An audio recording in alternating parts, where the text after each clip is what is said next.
ସନ୍ଧ୍ୟା ସମୟ ଥିଲା। ସାହିଲ ଆଜି ଚୁପଚାପ ନିଜ ବାଲକୋନିର ଗୋଟିଏ କୋଣରେ ବସିଥିଲା।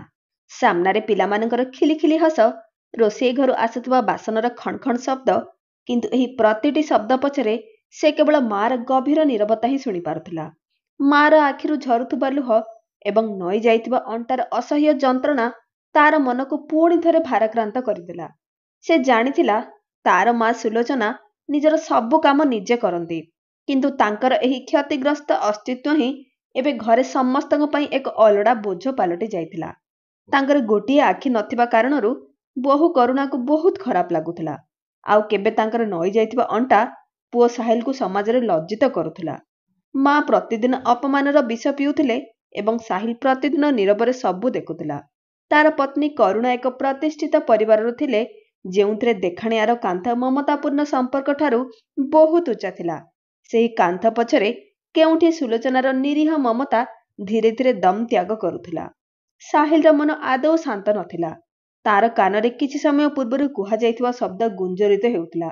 ମା, ପ୍ଲିଜ୍ ଉପରକୁ ଚାଲିଯାଆନ୍ତୁ ନା। ବାରମ୍ବାର ଆପଣଙ୍କୁ କାହିଁକି ବୁଝାଇବାକୁ ପଡୁଛି? ଟିକିଏ ଲାଜ ତ ଆପଣଙ୍କୁ ବି ହେବା କଥା। ଏହି କଟୁ ସ୍ୱର ତାର ପତ୍ନୀ କରୁଣାର ଥିଲା, ଯିଏ ଏବେ ସୁଲୋଚନାଙ୍କ ପାଇଁ ତିକ୍ତ ଶବ୍ଦ ବ୍ୟବହାର କରିବାରେ ତିଳେ ମାତ୍ର ସଂକୋଚ କରୁନଥିଲା। ସାହିଲର ହୃଦୟ କାନ୍ଦି ଉଠିଲା, କିନ୍ତୁ ତାର ପାଟି ବନ୍ଦ ରହିଲା। ସୁଲୋଚନା ଦେବୀ, ସାହିଲର ମା, ବୟସର ସେହି ପର୍ଯ୍ୟାୟରେ ଥିଲେ ଯେଉଁଠି ପ୍ରତିଟି ପାଦ ଭାରି ଲାଗେ। ତାଙ୍କର ଗୋଟିଏ ଆଖି ନଥିଲା ଏବଂ ପୁରୁଣା ରୋଗ ଯୋଗୁଁ ତାଙ୍କର ଅଣ୍ଟା ସବୁବେଳେ ନଇଁ ରହୁଥିଲା। ଏହା ସତ୍ତ୍ୱେ ସେ ନିଜର ସବୁ କାମ, ଲୁଗା ସଫାଠାରୁ ଆରମ୍ଭ କରି ପୂଜା କରିବା ଏବଂ ନିଜ କୋଠରୀର ସଫେଇ ପର୍ଯ୍ୟନ୍ତ ନିଜେ ହିଁ କରୁଥିଲେ। ତଥାପି ଘରେ ତାଙ୍କ ପାଇଁ କେବଳ ତାଚ୍ଛଲ୍ୟ, ଉପେକ୍ଷା ଏବଂ ଗଭୀର ଯନ୍ତ୍ରଣା ହିଁ ଥିଲା। ସେହି ଉପେକ୍ଷା ଯାହାକୁ ସେ ନିଜ ପୁଅର ଆଖିରେ କେବେ ଦେଖିନଥିଲେ, କିନ୍ତୁ ଏବେ ତାହାକୁ ହୃଦୟର ଗଭୀରତାରେ ଅନୁଭବ କରୁଥିଲେ। କରୁଣା ଉଚ୍ଚ ସାମାଜିକ ପରିବାରରୁ ଆସିଥିଲା। ତାର ବାପଘରେ ଚାକଚକ୍ୟ, ଉଚ୍ଚ ପଦବୀ ଓ ଦେଖାଣିଆର ଦୁନିଆ ରହିଥିଲା। ସେଥିପାଇଁ ସୁଲୋଚନାର ନଇଁ ଯାଇଥିବା ଅଣ୍ଟା, ତାଙ୍କର ଛିଣ୍ଡା ଚପଲ ଏବଂ ଗୋଟିଏ ଆଖିର ଅଭାବ ତାକୁ ଲଜ୍ଜାଜନକ ଲାଗୁଥିଲା। ସେ ସବୁବେଳେ ନିଜ ସାଙ୍ଗମାନଙ୍କୁ ଓ ଅତିଥିମାନଙ୍କୁ ମାଙ୍କ ଠାରୁ ଦୂରରେ ରଖିବାକୁ ଚେଷ୍ଟା କରୁଥିଲା। ତା ପାଇଁ ସମାଜରେ ନିଜର ଛବି ମାଙ୍କ ଠାରୁ ବହୁତ ବଡ଼ ଥିଲା। କିନ୍ତୁ ସାହିଲ ପାଇଁ ତ ତାର ମା ସବୁ କିଛି ଥିଲେ। ପିଲାଦିନେ ମା ଯେଉଁ ସଂଘର୍ଷ କରି ଏକାକୀ ତାକୁ ଏହି ସ୍ଥାନ ପର୍ଯ୍ୟନ୍ତ ପହଞ୍ଚାଇଥିଲେ, ସେ କଥା ତାକୁ ମନେ ନଥିଲେ ବି ଅନୁଭବ ଥିଲା। ତଥାପି ସେ ନିରୁପାୟ ହୋଇ ମୌନ ଥିଲା। ସୁଲୋଚନା ମା ଘରେ ଯେପରି ଏକ ଛାଇ ପାଲଟି ଯାଇଥିଲେ। ନା କାହା ସହିତ ଅଧିକ କଥାବାର୍ତ୍ତା କରୁଥିଲେ, ନା କିଛି ମାଗୁଥିଲେ। ସକାଳୁ ଉଠି ପୂଜା ସାରି ଦୁଇଟି ରୁଟି ବନାଇ ନିଜ କୋଠରୀରେ ଚୁପଚାପ ବସିଯାଆନ୍ତି। ଘରେ ତାଙ୍କର ଉପସ୍ଥିତି ସମସ୍ତଙ୍କୁ ଅଡୁଆ ଲାଗୁଥିଲା। ସାନ ନାତି ଆୟୁଷ ତଥାପି ତାଙ୍କ ସହିତ ଟିକିଏ ଲାଗିଯାଏ, କିନ୍ତୁ ବଡ଼ ନାତି ଅନିଲ ତ ନିଜ ଜେଜେମାଙ୍କୁ ଘୃଣା କରିବାକୁ ଲାଗିଥିଲା। ଦିନେ ଅନିଲ କହିଥିଲା, ବାପା, ଜେଜେମାଙ୍କୁ ନିଜ ଗାଁକୁ ପଠାଇ ଦିଅନ୍ତୁ ନା। ସେ ଆମ ସୋସାଇଟିରେ ଫିଟ୍ ହେଉନାହାନ୍ତି। ସେଦିନ ସାହିଲର ହୃଦୟ ଭାଙ୍ଗିଗଲା। ନିଜ ରକ୍ତର ସମ୍ପର୍କରେ ଯେତେବେଳେ ଏପରି ଭାବ ଆସେ, ମା ବାପା କ'ଣ କରିବେ? ସୁଲୋଚନା ସବୁ କିଛି ଚୁପଚାପ ଶୁଣି ନିଅନ୍ତି, କିନ୍ତୁ ତାଙ୍କ ହୃଦୟ ଗଭୀର ପର୍ଯ୍ୟନ୍ତ ଭାଙ୍ଗି ଯାଉଥିଲା। ସେହି ଭଙ୍ଗାର କୌଣସି ଶବ୍ଦ ହୁଏ ନାହିଁ, କିନ୍ତୁ ତାର ଶବ୍ଦ ବହୁତ ସମୟ ପର୍ଯ୍ୟନ୍ତ ରହିଥାଏ। ଦିନେ ଦ୍ୱିପ୍ରହରରେ କରୁଣା ନିଜ ସାଙ୍ଗମାନଙ୍କ ସହିତ ଡ୍ରଇଂ ରୁମ୍ରେ ବସିଥିଲା ଏବଂ ଅନିଲ ମୋବାଇଲରେ ଭିଡିଓ କଲ୍ କରୁଥିଲା। ସେତେବେଳେ ସୁଲୋଚନା ମା ଚୁପଚାପ ପୂଜା ଥାଳି ଧରି ତଳକୁ ଆସିଲେ। ସେ ଅଗଣାରେ ଥିବା ତୁଳସୀକୁ ଜଳ ଦେବାକୁ ଚାହୁଁଥିଲେ। ଅନିଲ ବିରକ୍ତ ହୋଇ ଚିତ୍କାର କଲା, ଜେଜେମା, କ୍ୟାମେରା ଅନ୍ ଅଛି। କ'ଣ ଦରକାର ଥିଲା ଆପଣଙ୍କୁ ତଳକୁ ଆସିବାର? ମା ଅଟକି ଗଲେ। ତାଙ୍କ ହାତରୁ ଥାଳି ଖସି ପଡ଼ିଲା ଏବଂ ଦୀପର ନିଆଁ ଲିଭିଗଲା। କରୁଣା ଛାଡ଼ି ହୋଇ ଉଠିଲା। ମା, ଆପଣ ଟିକେ ଟାଇମିଂ ଦେଖି ନିଅନ୍ତୁ ନା। ଆଜିକାଲି ପିଲାମାନଙ୍କୁ ସମାଜରେ କେତେ କଥା ସହିବାକୁ ପଡୁଛି। ପ୍ରତି ମୁହୂର୍ତ୍ତରେ ଆପଣ ସାମ୍ନାକୁ ଆସିଯାଉଛନ୍ତି। ଏବେ ପ୍ଲିଜ୍ ଉପରକୁ ଚାଲିଯାଆନ୍ତୁ। ମା ଚୁପଚାପ ନଇଁ ଯାଇଥିବା ଅଣ୍ଟା ଓ ଲିଭି ଯାଇଥିବା ଆଖି ସହିତ କାନ୍ଥର ସାହାରା ନେଇ ସିଡ଼ି ଚଢ଼ିବାକୁ ଲାଗିଲେ। ଗୋଟିଏ ଗୋଟିଏ ସିଡ଼ି ଯେପରି ତାଙ୍କ ହୃଦୟରେ ଆଘାତ କରୁଥିଲା। ସାହିଲ ସେହି ସମୟରେ ଅଫିସ କାମରେ ବ୍ୟସ୍ତ ଥିଲା। କିନ୍ତୁ ମାଙ୍କର ସିଡ଼ି ଉପରେ ଚଢ଼ୁଥିବା ନିଶ୍ୱାସର ଶବ୍ଦ ଏବଂ ହୃଦୟର ଥକାପଣ ତାକୁ କଷ୍ଟ ଦେଉଥିଲା। ସେ ବୁଝିଗଲା ଯେ କିଛି ଗୋଟାଏ ଘଟିଛି, ଯାହା ମାଙ୍କ ମୌନ ଠାରୁ ମଧ୍ୟ ଅଧିକ ଭାରୀ। ସେ ବାଲକୋନିରେ ଯାଇ ବସିଗଲା। ତାର ଆଖି ଓଦା ହୋଇ ସାରିଥିଲା, କିନ୍ତୁ ସେ ଦୁର୍ବଳ ଦେଖାଯିବାକୁ ଚାହୁଁନଥିଲା। ଏକ ପୁଅର ଅଧିକାର ହୁଏତ ସେ ନିଜେ ହରାଇ ସାରିଥିଲା, କାରଣ ସେ ନିଜ ହୃଦୟର କଥା ମାଙ୍କ ସାମ୍ନାରେ କହିପାରୁନଥିଲା। ସେ ବାସ୍ ଏତିକି ହିଁ ଭାବୁଥିଲା, ମା ଏବେ ପୂର୍ବ ପରି ନାହାନ୍ତି। ନା ଶରୀରରେ, ନା ସମ୍ପର୍କରେ, କିନ୍ତୁ ମା ଅଛନ୍ତି ଏବଂ ସବୁବେଳେ ରହିବେ ଏହି ଘରର ଆତ୍ମା ହୋଇ। ସୁଲୋଚନା ମା ଆଜି ସାରା ଦିନ ନିଜ କୋଠରୀରେ ଚୁପଚାପ ବସି ରହିଲେ। ତଳେ ଡ୍ରଇଂ ରୁମ୍ରେ ହସର ଶବ୍ଦ, ଚା କପ୍ର ଶବ୍ଦ ଏବଂ କରୁଣାର ସାଙ୍ଗମାନଙ୍କର ଖିଲିଖିଲି ହସ ଗୁଞ୍ଜରିତ ହେଉଥିଲା। କିନ୍ତୁ ସୁଲୋଚନାର ଦୁନିଆ ଗୋଟିଏ ପୁରୁଣା ପଲଙ୍କ, କାନ୍ଥରେ ଲାଗିଥିବା କିଛି ଭଗବାନଙ୍କ କ୍ୟାଲେଣ୍ଡର ଏବଂ ଏକ ଅପରିଷ୍କାର ଗଦି ପର୍ଯ୍ୟନ୍ତ ସୀମିତ ହୋଇଯାଇଥିଲା। ତାଙ୍କର ଅଣ୍ଟା ଏବେ ପୂର୍ବ ଅପେକ୍ଷା ଆହୁରି ଅଧିକ ନଇଁଯାଇଥିଲା। ସକାଳେ ତୁଳସୀକୁ ପାଣି ଦେବା ଏବେ ଏକ କାମ ନୁହେଁ, ଯୁଦ୍ଧ ପରି ଲାଗୁଥିଲା। ତଥାପି ପ୍ରତି ସକାଳେ ମା ଚୁପଚାପ ଉଠନ୍ତି, ମନ୍ଦିରରେ ଦୀପ ଜଳାନ୍ତି, ନିଜ ପୁଅ ଏବଂ ନାତି ପାଇଁ ମନେ ମନେ ଆଶୀର୍ବାଦ ଦିଅନ୍ତି ଏବଂ ଚୁପଚାପ ଉପରର ସେହି କୋଣରେ ଥିବା କୋଠରୀକୁ ଫେରିଯାଆନ୍ତି ଯାହାକୁ ଘରର ଲୋକମାନେ ଏବେ ତାଙ୍କର ଠିକଣା ବନାଇ ଦେଇଥିଲେ। ଅନିଲ ଏବେ ଜେଜେମାଙ୍କୁ ନେଇ ଖୋଲାଖୋଲି ଭାବରେ ବିରକ୍ତ ହେବାକୁ ଲାଗିଥିଲା। ସେ ସ୍କୁଲ ଆସିବା ମାତ୍ରେ କହୁଥିଲା, ଜେଜେମା, ମୋ କୋଠରୀକୁ ଆସିବ ନାହିଁ। ଆପଣଙ୍କ ଲୁଗାରୁ ଅଜବ ବାସ୍ନା ଆସେ। କେବେ କହୁଥିଲା, ମୋ ସାଙ୍ଗମାନେ ପଚାରନ୍ତି ଯେ ଏ ଆପଣଙ୍କର ଚାକରାଣୀ କି କ'ଣ? ସୁଲୋଚନାଙ୍କ ପାଇଁ ଏହି ଶବ୍ଦ ସାପ ପରି ହେଉଥିଲା, କିନ୍ତୁ ସେ ତଥାପି ହସି ଦିଅନ୍ତି। ଆରେ ବାପା, ତୁ ପଢ଼ିଲେଖି ବଡ଼ ମଣିଷ ହେ, ମତେ ବାସ୍ ଏତିକି ହିଁ ଦରକାର। କରୁଣା ଏବେ ଖୋଲାଖୋଲି ଭାବରେ ନିଜ ପୁଅର ପକ୍ଷ ନେବାକୁ ଲାଗିଥିଲା। ତାକୁ ନିଜ ଶାଶୁଙ୍କ ଅସ୍ତିତ୍ୱରୁ ହିଁ ଅସୁବିଧା ହେଉଥିଲା। ତାକୁ ଲାଗୁଥିଲା ଯେ ଗୋଟିଏ ଆଖି ଥିବା ଏବଂ ନଇ ଯାଇଥିବା ଅଣ୍ଟାର ଶାଶୁ ତାର ସାମାଜିକ ସ୍ତରକୁ ଖରାପ କରୁଛନ୍ତି। ସେ କେବେ କହୁଥିଲା, ମା, ଆପଣଙ୍କ କାରଣରୁ ମୋତେ କ୍ଲବରେ ଲଜ୍ଜିତ ହେବାକୁ ପଡ଼ୁଛି। କେବେ କହୁଥିଲା, କୌଣସି ଅତିଥି ଆସିଲେ ଆପଣ କୋଠରୀରୁ ବାହାରକୁ ଆଦୌ ବାହାରିବେ ନାହିଁ। ଦିନେ କଥା ସୀମା ଟପିଗଲା। କରୁଣାର ସାଙ୍ଗ ସୁମନ ନିଜ ସ୍ୱାମୀଙ୍କ ସହିତ ଘରକୁ ଆସିଥିଲା। ଉଭୟ ଉଚ୍ଚ ଅଧିକାରୀ ଥିଲେ। ସାହିଲର ପୋଷ୍ଟିଂ ବିଷୟରେ ଜାଣିବା ପରେ ସେମାନେ ବହୁତ ପ୍ରଭାବିତ ଥିଲେ। ସମସ୍ତେ ଡ୍ରଇଂ ରୁମ୍ରେ ବସିଥିଲେ। ସେତେବେଳେ ସୁଲୋଚନା ମା ଜଳଖିଆ ଟ୍ରେ ଧରି ଆସିଲେ। ସେ ଚାହୁଁଥିଲେ ଯେ କିଛି ସେବା କରି ବୋହୂର ମନ ଜିତି ପାରନ୍ତୁ। କିନ୍ତୁ ସୁମନ ଯେମିତି ହିଁ ମାଙ୍କୁ ଦେଖିଲା, ଆଖି ଫେରାଇ ନେଲା ଏବଂ ତାର ଆଖିରେ ଏକ ପ୍ରଶ୍ନ ଉଠିଲା, ଏ କିଏ? କରୁଣା ବିନା ଦ୍ୱିଧାରେ କହିଲା, ଓହୋ, ସେ ମୋର ଦୂର ସମ୍ପର୍କୀୟା ଅଟନ୍ତି। କିଛି ଚିକିତ୍ସା ପାଇଁ ଆସିଛନ୍ତି। ଏହା ଶୁଣିବା ମାତ୍ରେ ସୁଲୋଚନାର ଚେହେରା ସ୍ତବ୍ଧ ହୋଇଗଲା। ଟ୍ରେ ହାତରୁ ପ୍ରାୟ ଖସି ପଡ଼ିଥିଲା, କିନ୍ତୁ ସେ ନିଜକୁ ସମ୍ଭାଳି ନେଲେ। ରାତିରେ ସାହିଲ ଯେତେବେଳେ ନିଜ କୋଠରୀକୁ ଆସିଲା ତ କରୁଣା ପୁଣି ସେହି କଥା ଦୋହରାଇଲା, ଏବେ କିଛି କର ତ, ମାଙ୍କୁ ଗାଁକୁ ପଠାଇ ଦିଅ। ଏଠାରେ ଏବେ ସେ ଫିଟ୍ ହେଉନାହାନ୍ତି।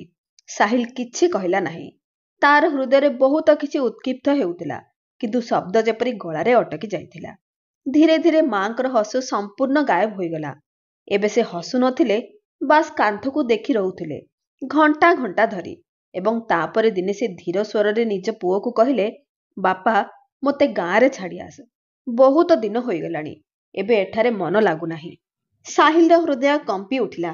ସେ ମାଙ୍କ ଚେହେରାକୁ ଦେଖି ପାରୁନଥିଲା। ମାଙ୍କ ଚେହେରା ଶୁଖି ଯାଇଥିଲା। ଆଖିରେ ଖାଲିପଣ ଥିଲା, ଯେପରି ମା ଏବେ ମା ନୁହେଁ, ବାସ୍ ଏକ ନାମମାତ୍ରର ଉପସ୍ଥିତି ପାଲଟି ଯାଇଥିଲେ। ମା, ଗାଁରେ ତୁମେ ଏକା କେମିତି ରହିବ? ସେଠାରେ କିଏ ଅଛି? ସାହିଲ ସାହସ କରି ପଚାରିଲା। ସେତେବେଳେ କରୁଣା ତୁରନ୍ତ କହିଲା, ଆରେ ସେଠାରେ ତ ଆପଣଙ୍କ ମାମୁଁ ଅଛନ୍ତି ନା, ଏବଂ ଗାଁ ଲୋକେ ବି ସମସ୍ତେ ଚିହ୍ନିଛନ୍ତି। ମୁଁ ସେଠାରେ ସବୁ ବ୍ୟବସ୍ଥା କରାଇଦେବି। କ୍ଷୀରବାଲା, ରୋଷେଇ କରିବା ବାଲା, ସବୁ। ଏବେ ଏହି ବୟସରେ ଆରାମ ହିଁ ଦରକାର ନା। ସୁଲୋଚନା ମା ଏକ ଲମ୍ବା ନିଶ୍ୱାସ ନେଲେ। ହଁ ବାପା, ବହୁତ ଠିକ୍ କହୁଛି। ମାଙ୍କର ଏହି କଥା ସାହିଲ ପାଇଁ ଏକ ଖଣ୍ଡା ପରି ଥିଲା। କିନ୍ତୁ ସେ ବିବଶ ଥିଲା। ଗୋଟିଏ ପଟେ ପତ୍ନୀ ଏବଂ ପିଲା, ଯାହାଙ୍କର ପ୍ରତି କଥା ତାକୁ ଶୁଣିବାକୁ ପଡ଼ୁଥିଲା, ଏବଂ ଅନ୍ୟପଟେ ମା, ଯାହାଙ୍କର ନୀରବତା ତାକୁ ଭିତର ପର୍ଯ୍ୟନ୍ତ ଜଳାଉଥିଲା। କିଛି ଦିନରେ ଗାଁକୁ ଯିବାର ଦିନ ଠିକ୍ ହୋଇଗଲା। ସୁଲୋଚନା ନିଜେ ନିଜର ଛୋଟ ସାମାନ ବାନ୍ଧି ନେଲେ। 2 ଯୋଡ଼ା ଶାଢ଼ୀ, ଏକ ପୁରୁଣା ରେଡ଼ିଓ, ଗୋଟିଏ ଗୀତା ବହି ଏବଂ ନିଜ ସ୍ୱାମୀଙ୍କ ଫଟୋ। ସେ ବାରମ୍ବାର କୋଠରୀର କାନ୍ଥ ଦେଖୁଥିଲେ, ଯେପରି ପ୍ରତି କୋଣ ତାଙ୍କଠାରୁ ବିଦାୟ ନେଉଥିଲା। ସୁଲୋଚନା ବାରମ୍ବାର କୋଠରୀର ନିର୍ଜୀବ କାନ୍ଥକୁ ଦେଖୁଥିଲେ, ଯେପରି ପ୍ରତି କୋଣ ତାଙ୍କଠାରୁ ଅନ୍ତିମ ବିଦାୟ ନେଉଥିଲା। ଗାଡ଼ି ପ୍ରସ୍ତୁତ ଥିଲା। ନାତି ଅନିଲ ଏବଂ ଆୟୁଷ ନିଜ ଦୁନିଆରେ ମସ୍ତ ଥିଲେ। କରୁଣା ଗାଡ଼ିର ପଛରେ କିଛି ଜରୁରୀ ସାମାନ ରଖାଉଥିଲା ଏବଂ ସାହିଲ ମାଙ୍କ ପାଖରେ ସ୍ତବ୍ଧ ହୋଇ ଠିଆ ହୋଇଥିଲା। ତାର ଆଖି ବାରମ୍ବାର ଓଦା ହୋଇ ଆସୁଥିଲା, କିନ୍ତୁ ସେ ପୁଣି ନିଜ ମନକୁ ଦୃଢ଼ କରି ଆଖିର ଲୁହକୁ ଦୂର କରି ନେଉଥିଲା। ରାସ୍ତାରେ ମା ସମ୍ପୂର୍ଣ୍ଣ ଚୁପ୍ ରହିଲେ। କେବେ କେବେ ଝରକାରୁ ବାହାରକୁ ଦେଖନ୍ତି, କେବେ ଆଖି ବନ୍ଦ କରିନିଅନ୍ତି। ରାସ୍ତା ଯେତେ ଲମ୍ବା ଥିଲା, ସେତେ ହିଁ ତାଙ୍କର ମୌନର ଗଭୀରତା ବଢ଼ିବାରେ ଲାଗିଥିଲା। ଗାଁର ଛୋଟ ଘରଟି ଏବେ ବି ସେହିପରି ଥିଲା। ପୁରୁଣା ମାଟିର କାନ୍ଥ, ଛାତରୁ ଝୁଙ୍କିଥିବା କାଠ ଏବଂ ବାହାରେ ସେହି ପୁରୁଣା ତୁଳସୀ ଚଉରା। ମା ଚୁପଚାପ କବାଟକୁ ହାତ ଲଗାଇଲେ, ମଥା ଲଗାଇଲେ ଏବଂ ଭିତରକୁ ଚାଲିଗଲେ। ତୁ ଯା ବାପା, ମୁଁ ଠିକ୍ ଅଛି, ମା ଅତି ଧୀର ସ୍ୱରରେ କହିଲେ। ସାହିଲ କିଛି କ୍ଷଣ ମାଙ୍କ ସାମ୍ନାରେ ଠିଆ ହେଲା। ସେ କିଛି କହିବାକୁ ଚାହୁଁଥିଲା, କିନ୍ତୁ ମାଙ୍କ ଆଖିରେ ଥିବା ନିରୁତ୍ସାହ ଥକାପଣ ତାର ଶବ୍ଦକୁ ଅଟକାଉଥିଲା। ସେ ମାଙ୍କ ଗୋଡ଼ ଛୁଇଁଲା ଏବଂ ତାପରେ କିଛି ନ କହି ଫେରିଗଲା। ଗାଡ଼ିର କାଚରେ ସେ ବାରମ୍ବାର ପଛକୁ ବୁଲି ଦେଖୁଥିଲା, ଯେଉଁଠି ଏକାକୀ ମା ନଇଁ ଯାଇଥିବା ଅଣ୍ଟା ଏବଂ ଶୂନ୍ୟ ଆଖିରେ ତାକୁ ଯାଉଥିବାର ଦେଖୁଥିଲେ। ସେହି ଦୃଶ୍ୟ ତାର ହୃଦୟକୁ ଦୋହଲାଇ ଦେଇଥିଲା, କିନ୍ତୁ ସେ ଏବେ କିଛି କରିପାରିଲା ନାହିଁ। ସମୟ ବିତିଗଲା। ସୁଲୋଚନା ମା ଏବେ ଗାଁର ସେହି ପୁରୁଣା ଘରେ ଏକା ରହୁଥିଲେ। ନା କେହି କହିବାକୁ ଥିଲା, ନା ଶୁଣିବାକୁ ଥିଲା ଏବଂ ନା କେହି ଖବର ବୁଝିବାକୁ ନେବାକୁ ଆସୁଥିଲା। ବାହାରୁ ଦେଖିଲେ ଏହି ଘରଟି ଛୋଟ ଥିଲା, କିନ୍ତୁ ଏହାର ଭିତରେ ଏକ ମାର ଦୀର୍ଘ ଜୀବନର ପୀଡ଼ା, ତ୍ୟାଗ ଏବଂ ଅଧୁରା ସ୍ୱପ୍ନର ସଂସାର ସୀମିତ ହୋଇ ରହିଥିଲା। ସକାଳୁ ସନ୍ଧ୍ୟା ପର୍ଯ୍ୟନ୍ତ ମା ଏକା ବସି ରହୁଥିଲେ। ପୂର୍ବରୁ ପୁଅ ଏବଂ ନାତିମାନଙ୍କ କଟୁ କଥାରେ ହୃଦୟ ଦୁଃଖିତ ହେଉଥିଲା, ଏବେ ସେହି ନିଷ୍ଠୁର ମୌନରୁ ଡର ଲାଗିଲା, ଯାହା ଦିନସାରା କାନ୍ଥରେ ବାଡ଼େଇ ହେଉଥିଲା। ଇଆଡ଼େ ସହରରେ ସାହିଲର ଜୀବନ ନିଜ ପୁରୁଣା ଗତିରେ ଚାଲୁଥିଲା। କାମ, ଅଫିସ, ପିଲାମାନଙ୍କ ସ୍କୁଲ, ସୋସାଇଟି ବୈଠକରେ ଭାଗିଦାରୀ, ସବୁକିଛି ସେହିପରି ଥିଲା। ଫରକ ବାସ୍ ଏତିକି ଥିଲା ଯେ ଏବେ ଘରେ ମାଙ୍କ ଦୁଃଖିତ ମୁହଁ ନଥିଲା। କରୁଣା ଭାବୁଥିଲା ଯେ ତାଙ୍କ ବିନା ଘରେ କୌଣସି କଟୁତା ନାହିଁ, କିନ୍ତୁ ସାହିଲର ହୃଦୟରେ ଏକ ଅକୁହା ଅସ୍ଥିରତା ପ୍ରତିଦିନ ଜାଗ୍ରତ ହେଉଥିଲା। ରାତିରେ ସେ ମାଙ୍କ କଥା ମନେ ପକାଇ କଡ଼ ଲେଉଟାଏ, କିନ୍ତୁ କିଛି କହିପାରେ ନାହିଁ। ତାପରେ ଦିନେ ଖବର ଆସିଲା ଯେ ଆମେରିକାରେ ରହୁଥିବା ତାର କକା ଅର୍ଥାତ୍ ସୁଲୋଚନା ମାଙ୍କ ସାନ ଦିଅର ଡାକ୍ତର ସୁରେଶ ଭାରତ ଆସୁଛନ୍ତି। ସେ ଜଣେ ଜଣାଶୁଣା ଡାକ୍ତର ଥିଲେ ଏବଂ ବର୍ଷ ବର୍ଷ ପରେ ଭାରତ ଫେରୁଥିଲେ। ସାରା ପଡ଼ୋଶୀରେ ଚର୍ଚ୍ଚା ଆରମ୍ଭ ହୋଇଗଲା। ସୋସାଇଟିରେ ଉତ୍ସାହର ବାତାବରଣ ସୃଷ୍ଟି ହେଲା। କରୁଣାକୁ ମଧ୍ୟ ଲାଗିଲା ଯେ ଏହା ନିଜର ପ୍ରଭାବ ଦେଖାଇବାର ଏକ ଭଲ ସୁଯୋଗ। ଡାକ୍ତର ସୁରେଶଙ୍କୁ ବହୁତ ଧୁମଧାମରେ ସ୍ୱାଗତ କରାଗଲା। ଘରେ ସାଜସଜ୍ଜା ହେଲା ଏବଂ ଏକ ବିଶେଷ ରାତ୍ରି ଭୋଜନର ବ୍ୟବସ୍ଥା କରାଗଲା।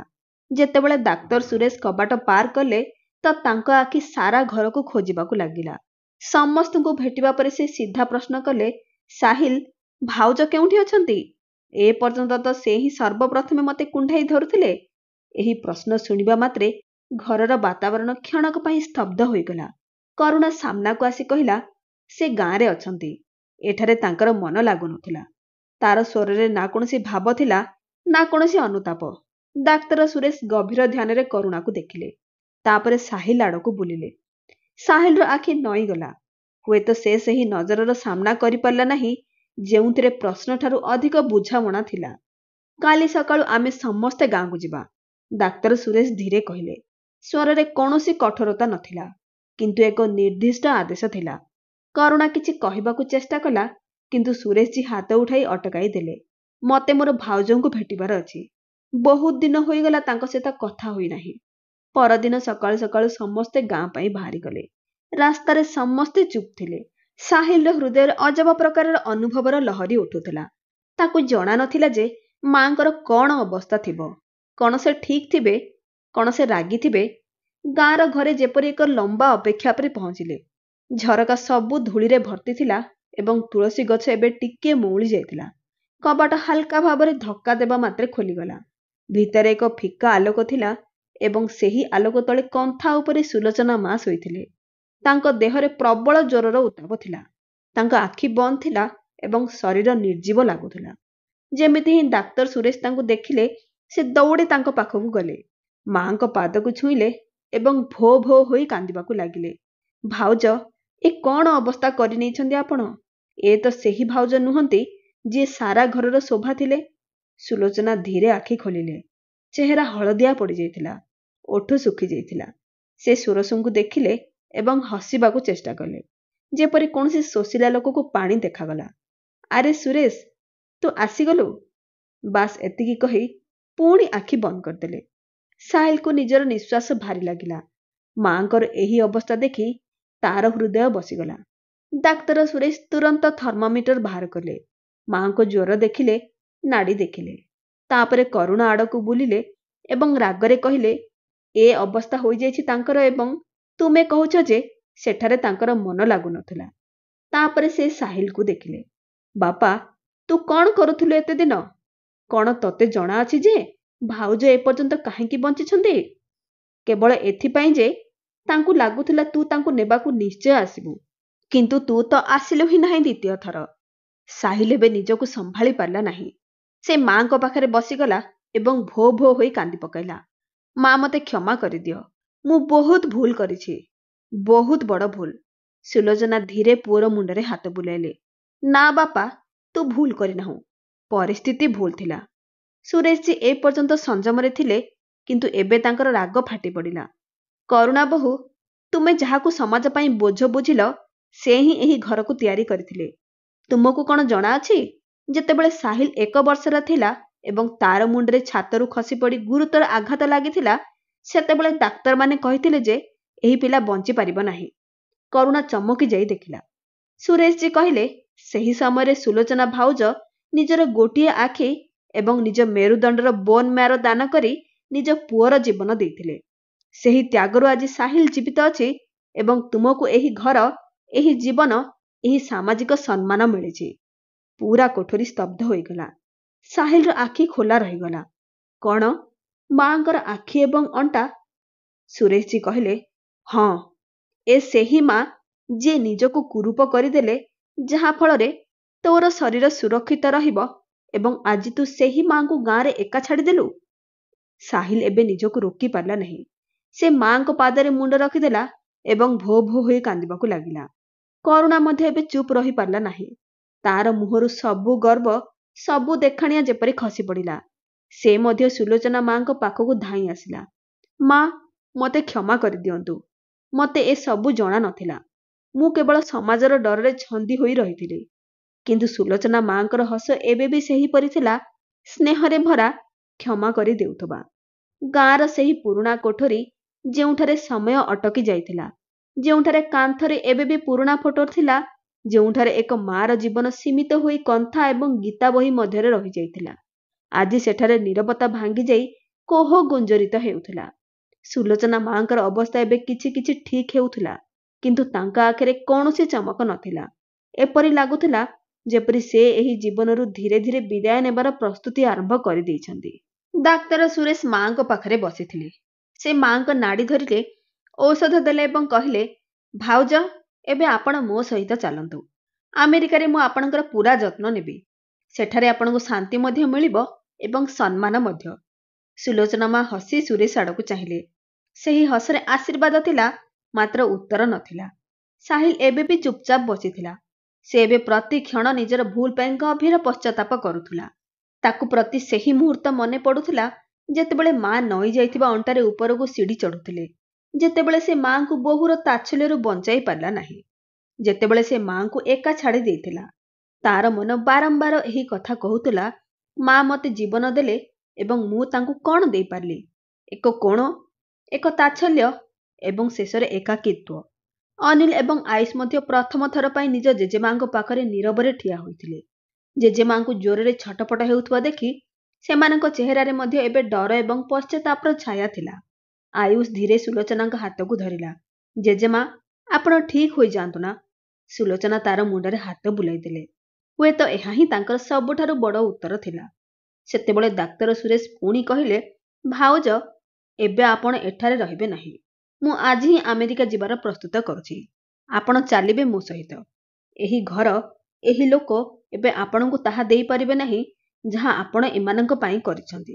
ସୁଲୋଚନା କିଛି ସମୟ ଆଖି ବନ୍ଦ ରଖିଲେ। ତାପରେ ଅତି ଧୀମା ସ୍ୱରରେ କହିଲେ, ସୁରେଶ, ମୁଁ କେଉଁଠିକୁ ଯିବି ନାହିଁ ବାପା। ଏବେ ମୋର ଯାତ୍ରା ଏଇଠି ପର୍ଯ୍ୟନ୍ତ ଥିଲା। ଏହା କହିଲା ବେଳେ ତାଙ୍କ ଆଖିରୁ 2 ଟୋପା ଲୁହ ବୋହି ଆସିଲା, ଶାନ୍ତ ହୋଇ ରହିଥିବା କିନ୍ତୁ ଭିତରୁ ବହୁଥିବା। ନା ମା, ଆପଣ ଚାଲନ୍ତୁ ନା। ପ୍ଲିଜ୍ ମୋତେ କ୍ଷମା କରିଦିଅ। ମୁଁ ପୁଣି ଥରେ ସବୁ କିଛି ଠିକ୍ କରିବି। ଆପଣଙ୍କୁ ସେହି ପ୍ରତି ଖୁସି ଦେବି ଯାହା ଆପଣଙ୍କୁ ମିଳିବା କଥା। ସାହିଲ ଏବେ ମାଙ୍କ ପାଦରେ ପଡ଼ିଗଲା। ସୁଲୋଚନା ତାର ମୁହଁ ଉଠାଇଲେ ଏବଂ ଶାନ୍ତ ହସ ହସିଦେଲେ। ବାପା, ମୁଁ ତୋ ଉପରେ କେବେ ରାଗି ନାହିଁ। ତୁ ଆଜି ବି ମୋର ସେହି ପ୍ରିୟ ପୁଅ, ଯିଏ ଦିନେ ମୋ କୋଳରେ ମୁଣ୍ଡ ରଖି କାନ୍ଦୁଥିଲା। ବସ୍ ତତେ ଏତିକି କହୁଛି, ନିଜ ଆତ୍ମାକୁ କେବେ ମିଛ କହିବୁ ନାହିଁ ଏବଂ ବୋହୂକୁ ମଧ୍ୟ କହିଦେବୁ ସେ ମୋର ଝିଅ ପରି। ତା ମନରେ ଯଦି କୌଣସି ଅପରାଧ ବୋଧ ଅଛି ତ ମୁଁ ତାକୁ ମଧ୍ୟ କ୍ଷମା କରୁଛି। କୋଠରୀରେ ଏକ ଗଭୀର ମୌନର ଆସ୍ତରଣ ଛାଇଗଲା। ବାହାରେ ହାଲୁକା ହାଲୁକା ବର୍ଷା ଆରମ୍ଭ ହୋଇଯାଇଥିଲା। ସୁଲୋଚନା ମାଙ୍କର ନିଶ୍ୱାସ ଏବେ ଆହୁରି ଧିମା ହୋଇସାରିଥିଲା। ଚେହେରାରେ ଏକ ପ୍ରକାର ଅଦ୍ଭୁତ ଶାନ୍ତିର ଛବି ଫୁଟି ଉଠୁଥିଲା। ଏପରି ଲାଗୁଥିଲା ଯେପରି ଏକ ମା ନିଜ କର୍ତ୍ତବ୍ୟର ସବୁ ବୋଝ ଓହ୍ଲାଇ ରଖି ଏବେ ପ୍ରଭୁଙ୍କ ଚରଣରେ ଶାଶ୍ୱତ ବିଶ୍ରାମ ନେବାକୁ ଯାଉଛନ୍ତି। କିଛି କ୍ଷଣରେ ସୁଲୋଚନା ମା ଏହି ସଂସାରରୁ ବିଦାୟ ନେଲେ। କୋଠରୀରେ ସମସ୍ତେ ନୀରବ ଥିଲେ। ଡାକ୍ତର ସୁରେଶଙ୍କ ଆଖି ଲୁହରେ ଭରି ରହିଥିଲା, କିନ୍ତୁ ତାଙ୍କ ମୁଦ୍ରା ଶାନ୍ତ ଥିଲା। ସେ ମାଙ୍କ ଆଖି ବନ୍ଦ କଲେ ଏବଂ ଧୀରେ କହିଲେ, ଆପଣ ନିଜ ଭାଗର ସବୁ କିଛି ଦେଇଦେଲେ ଭାଉଜ, ଏବେ ଆମକୁ ନିଜ ଭାଗ ସୁଝାଇବାକୁ ଅଛି। ସାହିଲ ଭୋ ଭୋ ହୋଇ କାନ୍ଦି ପକାଇଲା। ସେ ମାଙ୍କ ଚରଣରେ ଲୋଟିଗଲା ଏବଂ କହୁଥିଲା, ମା ମତେ କ୍ଷମା କରିଦିଅ, ମୋ ଠାରୁ ବହୁତ ବଡ଼ ଭୁଲ ହୋଇଗଲା। ଆପଣ ନିଜ ଆଖି ଦେଲେ, ହାଡ଼ ଦେଲେ, ଜୀବନ ଦେଲେ ଏବଂ ମୁଁ ଆପଣଙ୍କୁ ବେସାହାରା ପରି ଛାଡ଼ି ଆସିଲି ମା। କରୁଣା ଚୁପଚାପ ଠିଆ ହୋଇ ରହିଥିଲା। ତାର ଲୁହ ନୀରବରେ ବହି ଯାଉଥିଲା। ହୁଏତ ପ୍ରଥମ ଥର ପାଇଁ ସେ ବୁଝିଥିଲା ଯେ ସମ୍ପର୍କ କେବଳ ଦେଖାଣିଆରେ ନୁହେଁ, ନିଷ୍କପଟ ମମତାରେ ତିଆରି ହୁଏ ଏବଂ ମା ପରି ଛାୟା ଯଦି ଜୀବନରେ ଥାଏ ତେବେ ଛାତରୁ କଷ୍ଟର ପାଣି ଝରେ ନାହିଁ। ସୁଲୋଚନାର ଅନ୍ତିମ ଯାତ୍ରା ଗାଁରୁ ପୁରା ସମ୍ମାନ ସହିତ ହେଲା। ଗାଁ ଲୋକେ ଗୋଟିଏ ଗୋଟିଏ କରି ଆସିଲେ ଏବଂ ନିଜ ନିଜ ଭାବନା ପ୍ରକାଶ କଲେ। ସୁଲୋଚନା ଦିଦି ବହୁତ ଭଲ ଥିଲେ। କାହାରି ହୃଦୟକୁ ଦୁଃଖ ଦେଉନଥିଲେ। ସମସ୍ତଙ୍କୁ ସାହାଯ୍ୟ କରୁଥିଲେ। ପ୍ରତି ଆଖି ଓଦା ଥିଲା। ଅନ୍ତିମ ସଂସ୍କାର ପରେ ଯେତେବେଳେ ସମସ୍ତେ ଘରକୁ ଫେରିଲେ, ସେମାନେ ଅନୁଭବ କଲେ ଯେ ଘରର ପ୍ରତି କାନ୍ଥରେ ଏବେ ମାଙ୍କ ଅଲିଭା ସ୍ମୃତି ଗୁଞ୍ଜରିତ ହେଉଥିଲା। ତାଙ୍କ କୋଠରୀରେ ଏବେ ବି ସେହି ଗୀତା ବହି ଥିଲା, ତାଙ୍କର ପୁରୁଣା ଚଷମା ଥିଲା ଏବଂ ଭଗବାନଙ୍କ ଫଟୋ ଥିଲା, ଯାହାଙ୍କ ସାମ୍ନାରେ ସେ ପ୍ରତିଦିନ ଦୀପ ଜଳାଉଥିଲେ। ସାହିଲ ନିଜ ମାଙ୍କର ପୁରୁଣା କଳଙ୍କି ଲାଗିଥିବା ସିନ୍ଦୁକ ଖୋଲିଲା। ସେଥିରେ ମାଙ୍କ ଦ୍ୱାରା ଲେଖାଯାଇଥିବା ଶେଷ ଚିଠି ମିଳିଲା। ସାହିଲ ଏକ କୋଣରେ ବସି ମାଙ୍କ ଶେଷ ଚିଠି ପଢ଼ିବାକୁ ଲାଗିଲା। ସେଥିରେ ଲେଖାଥିଲା, ବାପା ସାହିଲ, ଯେତେବେଳେ ତୁ ଛୋଟ ଥିଲୁ ଏବଂ ଚାଲି ପାରୁନଥିଲୁ, ସେତେବେଳେ ମୁଁ ତତେ କୋଳରେ ଧରି ପୁରା ଜୀବନ ଚାଲିଥିଲି। ଯେତେବେଳେ ତୁ କହିପାରୁନଥିଲୁ, ସେତେବେଳେ ମୁଁ ତୋର ପ୍ରତି ଇସାରାକୁ ପଢ଼ି ତତେ ଦୁନିଆରେ ଭାଷା ଶିଖାଇଥିଲି। ଆଉ ଯେତେବେଳେ ତୁ ଜ୍ୱରରେ ତାତି ଯାଉଥିଲୁ, ସେତେବେଳେ ମୁଁ ନିଜ ମଥାରୁ ତୋର ଉତ୍ତାପ ଟାଣି ନେଇଥିଲି।